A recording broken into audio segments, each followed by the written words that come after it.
And Denver Mayor Michael Hancock joins us bright and early this morning. Mayor, good to see you. Good to see both of you. Always good to be with you, though. Yeah. Well, a lot has changed since we last spoke. And Denver Public Schools announced it's rolling back mask mandates. Of course, it's been a week now since Denver lifted a citywide mask mandate.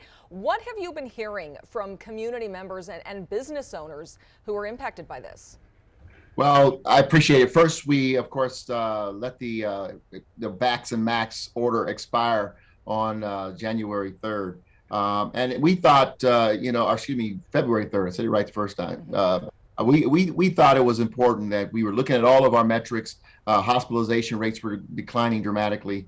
Case rates and positivity rates were declining. The science told us that it was okay to make a shift. And so it was a smart thing to do. We did hold off on schools. We believe it's extremely important, and the best place for our children is in school. And until we had a better data to tell us how things were going with the masking efforts in schools, with the vaccination of our children, we should hold off. But in further consultation with the school system, public health officials, we believe that it's now time to begin to pull back on the mask with our young people. Yeah, so progress on that front. You also recently released an action plan to combat citywide crime.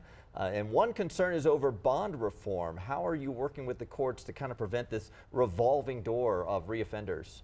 Well, Brian, I think you're right. We got to remember this is an entire system that needs to be looked at.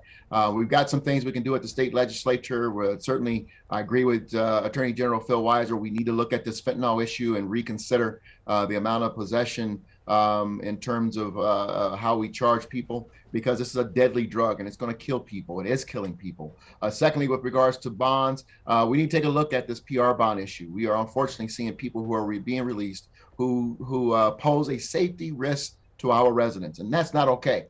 And so we're working with the courts, we're working with the DAs, we're working with state legislators, conversations with the governor's office. We've got to fix this. And I know that, Mayor Suthers and Colorado Springs is on board. We're on the same page with regards to this. You couldn't find two people on two opposite sides of a polar issue most of the time. But on this one, we agree. We've got to fix this issue, because right now crime is unfortunately going through the roof, and we got to do better job of harnessing it. Right. Yeah. Homelessness has been in the spotlight this week. Aurora is taking another aim at a camping ban, the mayor there. And here in Denver, we've seen some additional money being put toward the Safe Outdoor Spaces program. What are your thoughts on how the city is addressing this issue right now? You know what? We've always said this is a multi-pronged, complex issue. It's going to take a multi-pronged set of solutions to help us to solve this issue. You have a lot of mitigating circumstances, obviously, major issues with mental health, major issues with behavioral health. We have a fentanyl opiate challenge in our community. And reality is we're going to have to implement what we call our firm compassion. Yes, we must continue to have the plethora and multi-pronged solutions, tiny homes, outdoor spaces, shelters, hotels, motels available, transitional housing, permanent housing. We're doing all those things in Denver and making tremendous investments. But those who don't want to come inside, those who continue with their challenges around drug use, we're going to have to implement a firm compassion model. And that is, we're going to have to hold people accountable because it is beginning to truly impact the way of life for all Denverites. And we believe that everyone deserves, including those experiencing homelessness, the right to decent, fair housing. And we're working to do that. But everyone has to be willing to accept accountability, responsibility, and be a part of the solution as well. Interesting. Yeah. Well, Mayor, it's been a while since we've talked Broncos with you, but a lot's happening with the team. We know that. Obviously, they got their new head coach. Now they're looking for an owner. Media billionaire Byron Allen is in a bid to buy the Broncos, and if that works out, he would become the first black majority owner of an NFL team. I just want to get your thoughts on the issues that the league is facing diversity-wise, and what do you have a stake, a front runner that you would like to see in the Broncos front office?